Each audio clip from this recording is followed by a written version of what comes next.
Termination confirmed, effective immediately. That was it. No greeting, no name, no punctuation. Just 4 words. One automated line from a no-reply system at 6:01 a.m. I was barefoot in my kitchen, holding a dry coffee filter, squinting at the screen, like maybe I misread it. But I didn't. That one line ended 19 years of service at Halliton Global, quietly, coldly, and without ceremony. My name is Derek Shaw. For almost 2 decades, I was Halliton's principal systems architect. I built the backbone of their entire access infrastructure, Centricore, a layered protocol that managed global credentials, escalation flags, and compliance redundancies across 21 countries. It never failed. And now I was being ejected by the same system I designed, with the same precision I embedded into it. But here's the part they didn't realize. 14 years ago, after a scare during a hostile acquisition attempt, I added a clause, a failsafe buried in the Sentinel logs. A legacy protocol triggered only by one specific phrase in an auto-generated removal sequence. Termination confirmed. It wasn't revenge, it was architecture. And Mason Ryland, the newly promoted COO, who called me dead weight in front of my own team, he just pulled the trigger without knowing it. Before I dive deeper, please comment where you're listening from. Like, just subscribe, because if you've ever felt what it's like to be discarded by the thing you built, you'll want to hear what happened next. The last time I heard Mason Ryland's voice, I wasn't even in the room. I was screen sharing a diagram for the new credentials onboarding flow. Thought it was a one-on-one sync. My webcam was off. His wasn't. What he didn't realize was that his mic wasn't muted when his manager walked in. She asked, "Is this going to take long?" He laughed, this little dry chuckle, the kind you do when you think the person you're mocking can't hear. Then he said, "It's just Derek, old legacy guy. He documents well, but he's done. Doesn't even push updates anymore." That was the moment. Not when I got the 6:01 a.m. email. Not when I saw my badge status flip red in Sentinel. It was that sentence. Old legacy guy. That's how they saw me now. Not principal architect. Not the one who wrote the zero failover escalation and framework that saved their Asia West cluster in 2019. Just a fossil with good file hygiene. And I remember sitting there, the diagram still frozen on my screen, watching his camera as he smirked and turned back to the interface like he hadn't just killed a part of me. I didn't speak. I didn't even blink. But something internal, quiet, unshakable, clicked into place. You ever been talked about like you weren't even in the room? Like your time was over and you just hadn't realized it yet? That silence when your name becomes an inconvenience isn't just painful. It's diagnostic. It tells you everything. I had been at Halliton Global since it was a 4-floor tangle of temporary partitions and a leased AWS key we couldn't afford to renew on time. Back then, Mason Ryland was still getting performance reviews from my interns. I was the one who ran QA burn weekends, slept under my desk, built fallback maps from scratch because we couldn't afford vendor lock-in. The original recovery ring was just me and one junior dev who's now running DevSecOps at NVIDIA. But I never asked for credit. I just made sure it never failed. And now I was a checkbox, a legacy name tag on a system no one even bothered to audit properly. Was that what I'd become to them?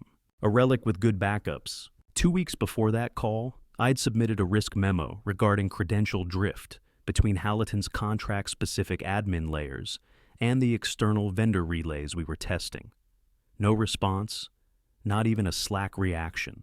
I followed up in the weekly policy sync.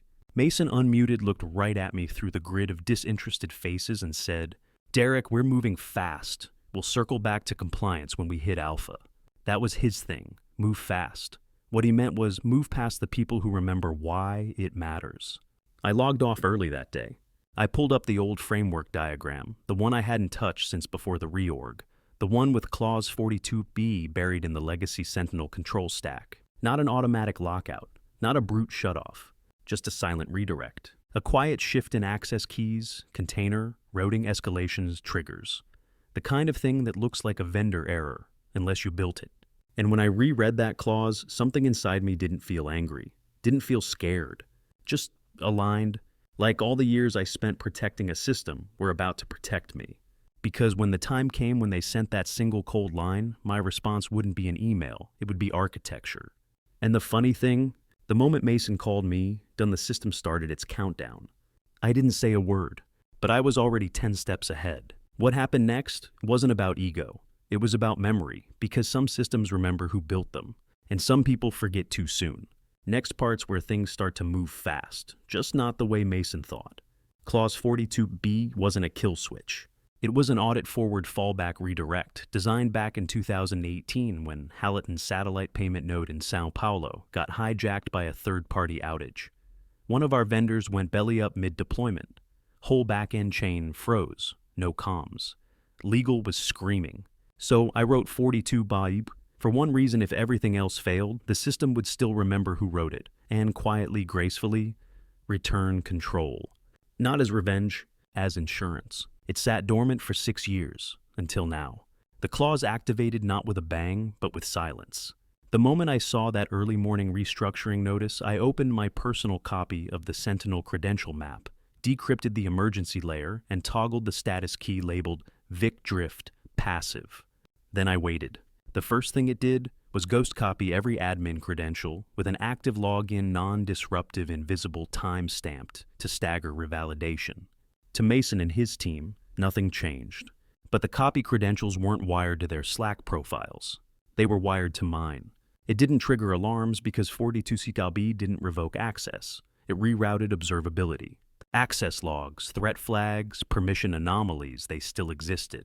They just pointed to shadow mirrors I'd built years ago, in a legacy enclave no one had touched since pre-merger. Funny thing about tech, the safest place to hide a backdoor is inside something no one remembers still exists.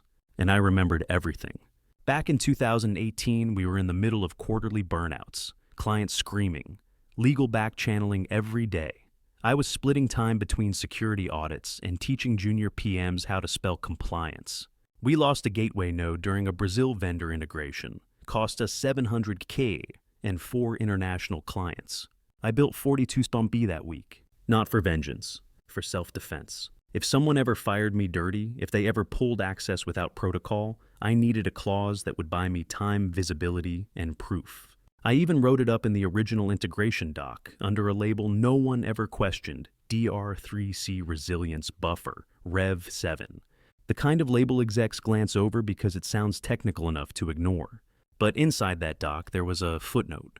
In case of conflict escalation, internal triggers may shift Sentinel observability layer, routing to archived relay endpoints for security audit purposes. Which is legal speak for, if you mess with me and skip proper channels, the system will see it, and so will I. 2 hours after I toggled the key, I logged into my shadow panel. One IP already lit up SVXMR Mason Ryland's login. He'd tried to access the credential tree for the Asia West onboarding pod. 42AB rerouted him. From his side looked like a network delay. From mine, I saw every request he made, every credential trace, every override attempt. And then something unexpected happened. Mason's access pinged a file path I hadn't touched in years. Archive, admin, joint vendor layers, RTXN bypass, VR3. That wasn't standard onboarding flow. That was the old vendor shortcut pipeline we used during the pre-sale migration, the one that directly tied executive credential permissions to vendor integration triggers. Meaning, Clause 42B didn't just reroute logs. It interrupted the very handshake between Halliton's exec team and 3 of our biggest vendors. If Mason kept pushing credentials through that path, the vendors would start getting conflicting authority signals. Conflicts that would invalidate routing hashes. Conflicts that would look like fraud. And I realized sitting there watching the access pings blink like a quiet heartbeat. Mason had no idea how close he was to crippling the entire external access network. Because what started as a defensive clause was now a ticking flaw in their foundation. And I didn't build it that way out of malice. They built it that way by forgetting how it was designed. I didn't call anyone, didn't threaten, didn't make noise. I just watched, because here's the thing about writing your own system. You know which threads look harmless, until someone pulls the wrong one. And Mason, he was tugging hard. Ever write something so careful no one noticed, until it turned? I did, and it's still turning. Next part. They realized they locked me out of the room, but forgot I still own the blueprints. And blueprints. They don't forget. Ever. I didn't get the email directly. It was forwarded by a former colleague at TaurusNet, with no subject line and a single sentence. You might want to see this. The forwarded thread wasn't dramatic, just internal noise, compliance pinging operations. operations escalating to the regional liaison. Subject line read, Operational Certainty Addendum, Status Anomaly, Node Group APW17. Buried in the second reply, one line hit me like a body check. Just checking who's the active credential owner for shard W17. We're seeing conflicting signals from two admin layers. I read it again, then again. They'd pulled the wrong lever. Clause 42.b was never about protecting me. It was about protecting the system, specifically about what happens when key permissions are reassigned without completing an escrow check-in sequence. It triggers a low-priority escalation to every integrated vendor contract tagged with the 2022 addendum, one of which was TaurusNet. In plain English, if you bypass the designated owner of a system, node, me in this case without verifying a new credential trail, the vendors noticed. And they asked questions. That wasn't sabotage. That was silence. Back when I built the first prototype for Global Relay Sync, we had a term for this behavior, signal quiet. It's when a node doesn't go offline, it just stops sending certain validation pings, waiting for an external check, like a GPS rerouting itself around a blocked road.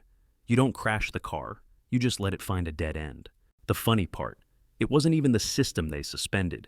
It was the compliance flag tied to a metadata field they had ignored. That relay endpoint they stripped from my access in Part 1, turns out it was still tagged to my admin token for one of the archival layers. That token hadn't been updated, and TaurusNet noticed. At 2:42 p.m., their compliance officer initiated a vendor credential review. That's a fancy way of saying, we're not sure you still know what you're doing, and we don't want to get sued. I sat at home in my garage, half listening to the rain rattle the skylight, and stared at the thread on my phone. No smile, no adrenaline. Just this calm, almost parental awareness that the consequences had finally outrun the intent. They didn't even know this was happening yet, and I wasn't going to be the one to tell them. You ever feel a wave start and just know it won't stop? Not yet, not tomorrow, but soon enough to make your throat tighten. Because here's the thing. Hallinan had always assumed the system would notify them if something broke. What they didn't realize was that under Clause 42B's, the notification didn't go to them. It went around them. To the vendors, to the compliance auditors, to the automated audit trails locked in escrow. That clause wasn't a warning, it was a mirror. I remember once years ago, Mason Ryland asked me if I ever worried about building something too smart. Isn't it dangerous, he'd said, to create systems that outlive their handlers, I told him. Only if the handlers think they're in control. This wasn't revenge. Not yet. This was what happened when the backup plans stopped being explained. When the system starts asking questions you didn't write. They thought they'd disabled everything. The vendors disagreed. I still had my badge. That little plastic rectangle cracked along the top edge and faded near the RFID strip was technically expired. My name, Derek Shaw, sat right below a title they'd already reassigned, but no one had revoked it. Not yet. At Hallinan Global, revoking a badge wasn't just administrative. It was ritual, a signal, and for whatever reason that signal hadn't fired. Maybe it was an oversight, or maybe it was fear.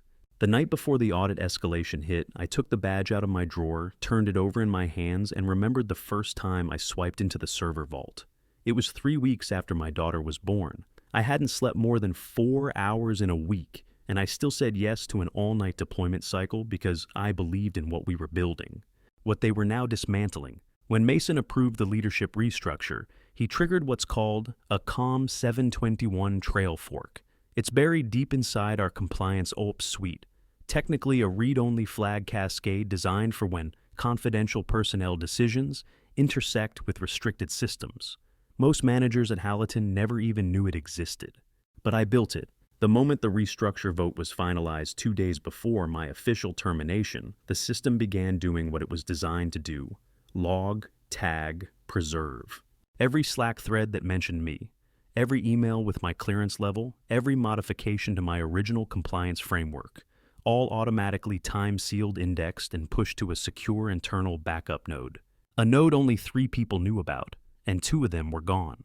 So, when Celia from HR sent the follow-up memo, politely stating that Derek's transition package will not require further involvement with live systems, the audit trail had already built itself, line by line. I didn't have to fake anything, didn't need to sneak into servers or spoof admin credentials. All I had to do was not stop it. The irony is, for most of that week I actually considered pulling the plug. There's a moment right before you flip the switch on something irreversible where your body hesitates. Not because you're scared, but because some small voice inside you still wants to be invited back. Still wants someone to say, "Wait, this was a mistake. We need you." That voice sounded a lot like my daughter asking why I wasn't going to the office anymore. But no invitation came, only the audit. Hallinan had standardized quarterly audits like any other mid-cap defense vendor, but a full red label protocol only kicked in when systems integrity was compromised during leadership turnover, which is exactly what happened when they tried to reroute my cloud clearance through a junior architect who didn't understand recursive sandbox inheritance. I know, jargon. Here's the real version. They gave access to someone who didn't know how to unhook a live compliance protocol without alerting the system, and the system reported itself. On Wednesday morning, Mason got a report with the subject line, RE Unresolved Authorization Conflict, Origin Clause, 42B Node, ID 19733. Clause 42B was my clause. A buried override provision I'd inserted 2 years ago when Hallinan was rushing a multi-region contract split and needed temporary dual compliance across 2 data zones. Technically, it was a defensive clause. Practically, it was a loaded gun with no safety.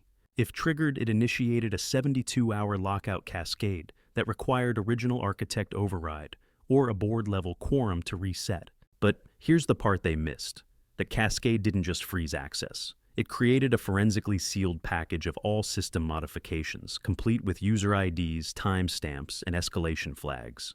The moment they tripped Clause 42B, they triggered a sealed record, and it had receipts, access transfers, policy edits, HR discussions, even Slack comments like, "Just make sure Derek can't see this before Friday. He'll freak." Mason, 7:14 p.m. And we can always say it was strategic realignment. He's too legacy to fight it. Celia, 10:02 a.m. I didn't even need to interpret those lines. The system did that too. Auto-tagged them under non-compliant disclosure pattern. Audit flagged. The beauty of it was, I wasn't breaking anything.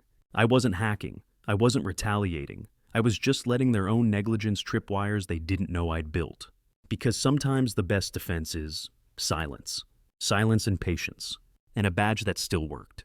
Have you ever had to act like you didn't know what they were doing, just long enough for them to fall into their own trap? Because I did. And what happened next? Even I didn't expect. It didn't hit all at once. That's the part people never understand. There was no dramatic blackout, no klaxons blaring through the building. It began with a notification. A vendor sync failed access token invalid. That was at 9:43 a.m. By 10:05, 6 other error pings had landed, procurement interface blocked. Remote contract servers showing credential timeout, sandbox environments rejecting Git hooks, and then a Slack message from Renata. "Hey, are we having system issues? I can't pull budget reports." That was the moment I knew. The system had begun the lockout. Let me explain. Back when I built Sentinel the compliance grid, Hallinan used to automate internal access controls. I layered in something I called circuit silence. It wasn't a kill switch. It was a drift trigger. If a series of anomalies happened in a specific sequence, tokens revoked credential drift, multi-region conflict. Sentinel would assume an integrity breach, not external, internal. It would silently begin off-boarding accounts marked in a classified table. And that table I had buried it beneath 4 layers of hash labels. You wouldn't even know it existed unless you knew what to look for. There was one line in that table. I'd 7712 M. Ryland. By 1017, Mason Ryland's privileges were dropped from 3 identity providers. That included the one tied to our Azure data lake, where the Q4 strategy rollout budget plans and executive share options were stored. He sent a meeting invite titled Urgent Data Loss. I declined it. I wasn't being cruel, I was being precise. And before you think this was some master stroke of vengeance, let me tell you what else happened at 10:20. My phone lit up with a text from Carrie in engineering. Mason's freaking out. He says the ops deck is gone. HR looped in. You okay? I didn't reply. Not because I didn't care, because I couldn't decide what to say. What do you say when your own creation does what you told it to do? Perfectly. This wasn't just about a system purging a bad actor. It was about a man who built something so airtight, so predictive, that it could read the shape of betrayal before the humans could. And Mason, he'd tripped every condition. I sat in my apartment staring at my laptop, watching his admin dashboards updated in real time.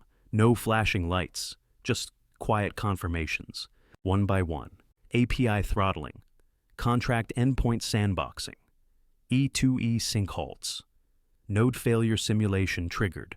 It wasn't until 10:44 that I saw the final entry. Lockout executed actor 7712 M. Ryland. No rollback path. No rollback. Even I had forgotten I put that clause in. And this is the part I never told anyone Sentinel was never supposed to be irreversible. But back in 2019 during a vendor compromise simulation, I added one safeguard line, a failsafe for internal sabotage. It read, if executive actor matches flagged ID, disable override restoration. One line, buried in 700,000 others. Mason Ryland had called himself untouchable in 3 meetings I attended. He wasn't untouchable. He was the exception. And the system treated him that way. If you've ever built something only to watch it behave exactly as designed and still feel shaken by it, you understand. It's not pride you feel, it's awe and a little fear. Because after all that planning, documenting, modeling, the thing you made came alive. And it made the call without you. If this has ever happened to you, a project, a system, a safeguard you built, turning into something that made decisions without you, I'd like to hear about it. Seriously. Drop it in the comments. I didn't know it at the time, but this was the moment the board began asking questions. The real implosion hadn't even started yet. I didn't plan it like a movie. There was no switch to flip, no red button to press. Just a script. A quiet one, buried inside a maintenance routine I hadn't touched in 2 years. At 11:43 a.m. on a Thursday, exactly 19 days after they forced me out, Hallidan's cloud-based identity controller went dark in Singapore. 4 minutes later, Toronto dropped. Then Munich, then Denver. What they saw was a series of system outages flagged as protocol failure, flag 42B external cert authority conflict. What it actually was a diagnostic loop I'd written for worst-case failovers, a loop that never activated unless the root certificate chain broke trust. They broke it the day they deleted my access manually, instead of revoking it through protocol. And that triggered the fall. I watched it unfold from my home office coffee and hand code monitor, open VPN locked in. My wife thought I was debugging something for a friend. I didn't correct her. A few engineers on LinkedIn posted about the outage storm before PR got them to take it down. Reddit picked it up by 2 p.m., but no one outside the industry knew just how screwed Hallidan was. The system wasn't just failing, it was rejecting recovery. You couldn't override what you didn't understand. And nobody at Hallidan ever asked why I had built Protocol Flag 42B in the first place. They just assumed it was another safety layer, a parachute. But I didn't build a parachute, I built a lockbox. I remembered something Melanie, the old compliance officer, once told me, back when we worked late nights in the Houston office during the early expansion, build quiet, but make sure the quiet protects you too. She was fired in Q4 of 2019, no severance, no recognition. I never forgot that. So when I layered in Protocol 42B, I did it quietly. No fanfare, no comment. Just a footnote in a deprecated deployment document no one had opened since we moved to Azure. By the time their third-party recovery firm was called in, the damage was already done. Global access needed to be rebuilt from scratch. Not patched, not rolled back, rebuilt. In Slack, I saw an old coworker post a single emoji in the deprecated Nosh ID core channel before the thread was locked. I didn't smile. Not because I wasn't satisfied, but because it wasn't about revenge anymore. It was about memory, about silence, about how people like me were always expected to build and vanish. This time I didn't vanish. And I wasn't done yet. Quiet sabotage deserves to be heard. Drop your story in the comments. And if you believe more people should hear stories like this, take a second to subscribe. We're not done yet. I reached into the drawer beside me, pulled out the envelope Laura had given me. I'd opened the first one weeks ago. I hadn't even opened the second. I opened the second envelope 2 days after the fire drill. It wasn't a literal fire drill, of course. That's just what we called the staged outage we ran across all Hallidan Global North American nodes. Network flagged it as an automated compliance sweep. Legal flagged it as routine integrity testing. But the second it triggered, I knew they were testing something else entirely. Me. The envelope was just a regular 689 inter-office mailer. No warning, no signature. Inside a single sheet of paper with the timestamp, routing signature, and clause header, notification of probationary access status. Review Tier 3 per provision. 18-7 critical admin scope. Or, they didn't revoke my credentials outright. That would have been too obvious. Instead, they switched me to a shadow tier, a kind of ghost access where you could still touch systems, but your changes were deferred and flagged for review. It was humiliating, designed to be. Worse, it meant they were close. Someone had either leaked part of the old Canary logic framework, or someone high enough had gotten spooked and called legal. And spooked legal gets curious. Curious legal starts poking, and when legal pokes, it always gets messy. I sat at my desk holding that slip of paper, like it was dipped in acid, not angry, not panicked, just still. Because this was it. The countdown had started. Back when we built the Canary protocol, the true version, the buried one. I warned Helena that we'd need a multi-key vault system, something that could only be triggered with distributed approvals across risk legal and systems. Redundant, she said at the time. Not if we're the ones they tested on, I replied. She thought I was paranoid. Maybe I was. But this envelope was proof I'd been right. I pulled my backup phone from the drawer. Not my personal, not my Hallaton issued, the third one. The one I'd registered under a defunct procurement shell in Wyoming. Only 2 contacts stored. One was Helena. The other was Malik Chaudhry, ex-compliance auditor, now running Silent Consulting out of Toronto. I messaged him 4 words. Run 42NB protocol check. Malik replied 8 minutes later with just a screenshot. A 42B access flagged. Initiated 703-1742 ST Stowies. He added one more line. Derek, you were right. That night I didn't go home. I went to the Wethersfield site, the original server staging facility we'd used before the Texas migration. Half the racks were cold, the other half buzzed with residual redundancy streams. In the second drawer of the main ops locker behind a box of grounding straps and unopened RJ-45 crimps was an old brushed metal key. It wasn't connected to any current facility. It was symbolic, a literal relic from our first Canary test. But to me, it meant something else entirely. I wasn't reacting anymore. I was initiating. They wanted to test my loyalty. They wanted to shame me into silence. They wanted plausible deniability. Fine, but I wanted to be the one holding the match. We spend our careers building systems to prevent disaster, but sometimes the only way to prove you built it right is to let it break. I placed the key on my desk the next morning and opened a plain email to the risk team. As requested, Canary control line 42B has been inspected. Per clause 84.1, I am providing compliance attestation and will proceed to freeze propagation triggers until I receive formal directive from your office. Total lie. The propagation triggers were already scheduled, and in 12 hours one of them would invalidate every staged override they thought they'd buried under that shadow access protocol. I looked at that key, and I remembered what Helena told me in 21 during a testing blackout. You realize they'll never see you as the architect, just the custodian. She was wrong, because custodians clean up. Architects know where the cracks are buried, and the next one was going to split the floor wide open. So, what did I really want underneath all this? Not revenge, not anymore. I wanted them to understand who had built the thing they stood on, and what it cost them to ignore it. And the moment I pressed send, that process had already begun. You ever watch a building shift before it collapses? That microsecond before anyone realizes they're standing on hollow ground. That's what the next envelope would deliver. By Thursday, the legal team had escalated their response twice. First, a carefully worded memo requesting my cooperation and outlining Hallaton's expectation that I preserve all proprietary knowledge per clause 19C. Then, when I didn't respond, a second email, this time marked urgent citing potential breach of post-termination access protocol. They were panicking but trying to sound composed. That's the thing about executives like Graham Winslow. They think fear is a controlled burn. That if they phrase it in legalese and CC, the right people, no one will smell the smoke. But I knew what they were really afraid of. The system I built, RS, was no ordinary IT framework. It wasn't a product. It was an operational nervous system, a living mesh of vendor credentialing, regulatory access, cross-border compliance routing, and end-user validation logic. All held together by a dynamic rights-mirroring core.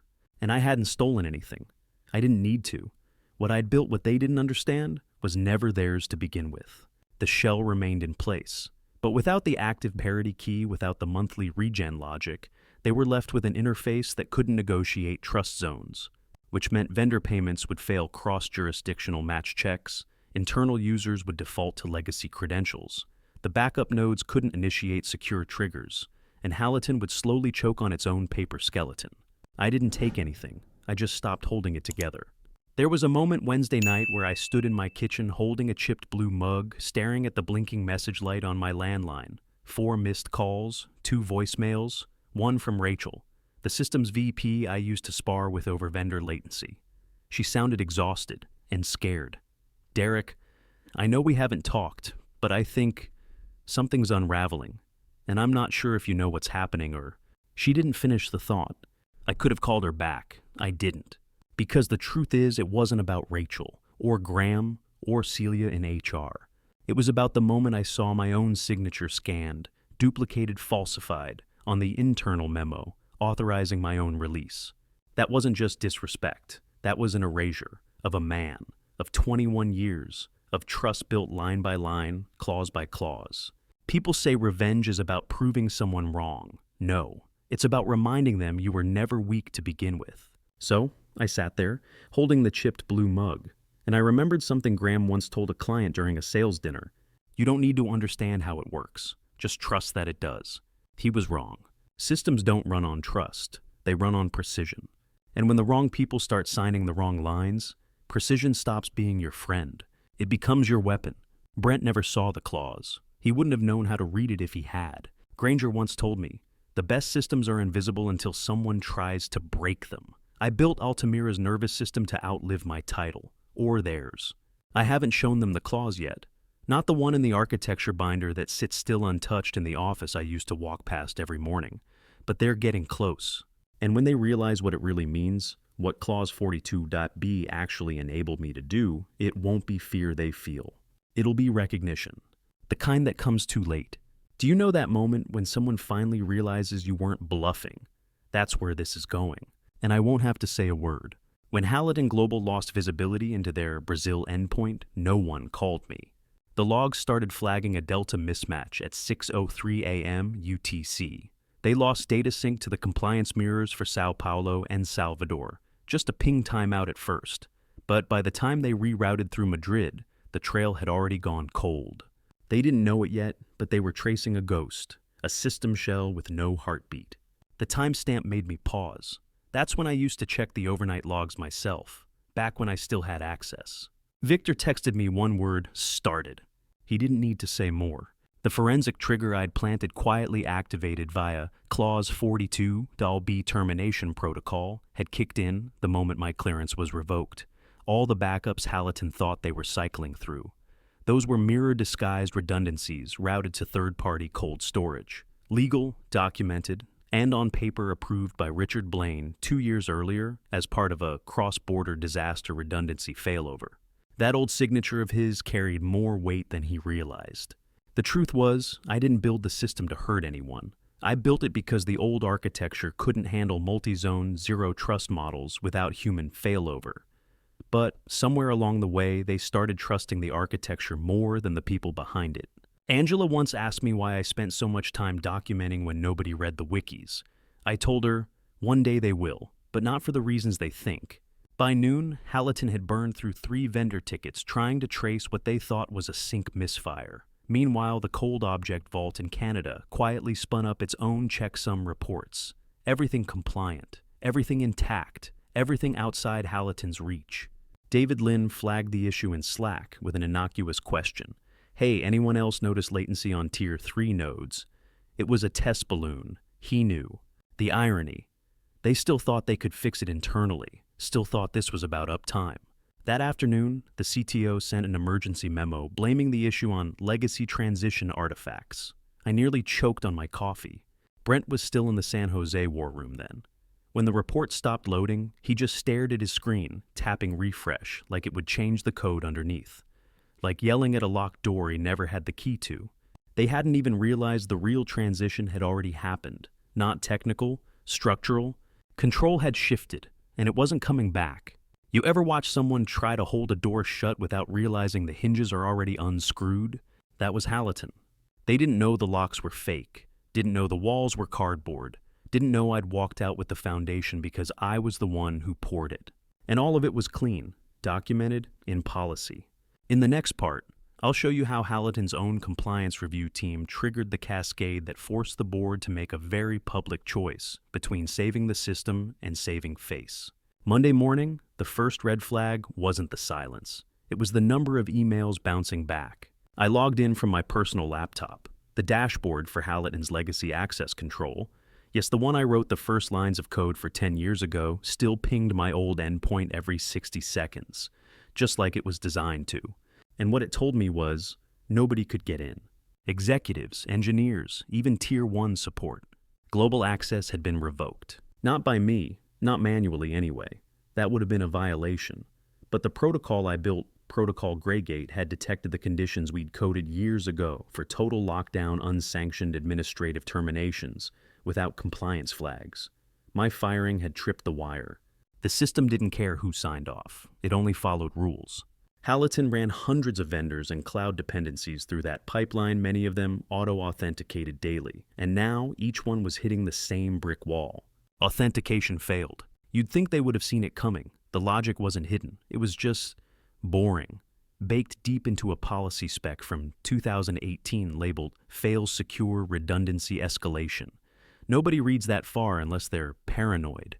But I was, back then anyway. I left it alone for years, until last fall when I rewrote one line in the logic chain. Just one. And to be clear, I didn't write that line because I feared revenge. I wrote it because someone once told me something I couldn't forget. Trust is not just a feeling, it's an audit trail. That someone was Tessa, my mentor. The only person who'd ever asked me if they lock the doors behind you, will your code protect the people still inside? That question haunted me the entire time I rewrote Hallaton's Tier Z failover logic last November. The final push was seeing the layoffs hit the Prague office without notice. No severance, no backups, just silence. So I updated Protocol Greygate to include a single clause. Trigger lockdown if administrative action is executed on cleared employee with override bypass and no upstream redundancy present. That clause matched my firing, exactly. I didn't plan the timing, but it felt like the system did. Within 2 hours, their legal team was calling every vendor in a panic. I watched several of them flip the switch, cutting off Hallaton from billing dashboard access and compliance monitors. And then came the board call. No one knew I still had access to that line. But legacy permissions have a way of sticking if you build the tools yourself. I didn't speak. I didn't need to. I just watched. Watched them scramble, deny, shout. Watched Celia, the HR director, try to explain why the clause existed. Watched the CTO, Alan, admit he never audited it. Watched Graham Winslow ask the room, who the hell approved this logic? Nobody answered. They didn't know I had. And now they couldn't even reset the credentials without decrypting my architecture, which had no manual override once the failsafe tripped. At one point, Alan muttered, "We might need to reach out to Derek." I leaned back in my chair, coffee still warm. You know what the difference is between petty and precise? Petty is deleting accounts out of spite. Precise is writing a system that enforces accountability without you in the room. And that's all I ever wanted. Not revenge, just truth that couldn't be ignored in a mirror they couldn't turn away from. Because the thing about trust, it doesn't vanish when you're gone. It activates. So, what happens when a company ignores its own architecture? Let's just say the silence wasn't the last symptom. It wasn't some dramatic boardroom showdown. No courtroom fireworks, no headlines. Just a quiet memo 2 weeks later. Effective immediately, CIO position reassigned to interim oversight. Strategic transition in progress. I read it on a cracked iPad while waiting for my daughter outside piano practice. No ceremony, no apology, just the system running as designed. The irony, they never even mentioned my name. The same system they tried to cut me out of, clean, efficient, fully automated, was the same one that flagged the audit trail. The same one that tripped the compliance trigger. The same one that quietly rerouted executive access, then raised hell. They pulled the trigger with one line, but I had built the safety. And it worked. Not because I wanted them ruined, not because I needed a headline, but because I wanted to be remembered. And the system remembered me. I used to think systems were just code and logic, But now I know they remember things. Not just commands, but values. And if you build them right, they don't just protect the company, they protect the people who gave it everything. Sometimes when the world forgets your worth, the best revenge isn't noise. It's the silence that follows collapse. The kind you designed, the kind you saw coming. Some systems protect themselves. The best ones protect the people who built them. I don't hear from them anymore. No emails, no leaks. Just the sound of a system humming, one I no longer own, but still recognize. Sometimes I wonder what would have happened if they had just called me that morning. Not legal, not HR, just called. Looking back, I don't think I wanted revenge. I just wanted to know I mattered. So maybe this story isn't about payback. Maybe it's about building something that outlasts your title, something that remembers. And maybe that's enough. This story's mine. But if it echoes anything you've lived, drop a comment. I'd like to hear your version. And if stories like this resonate, like subscribe, stick around. Sometimes the quiet ones are the ones who build the systems that hold everything together, and their voices deserve to be heard.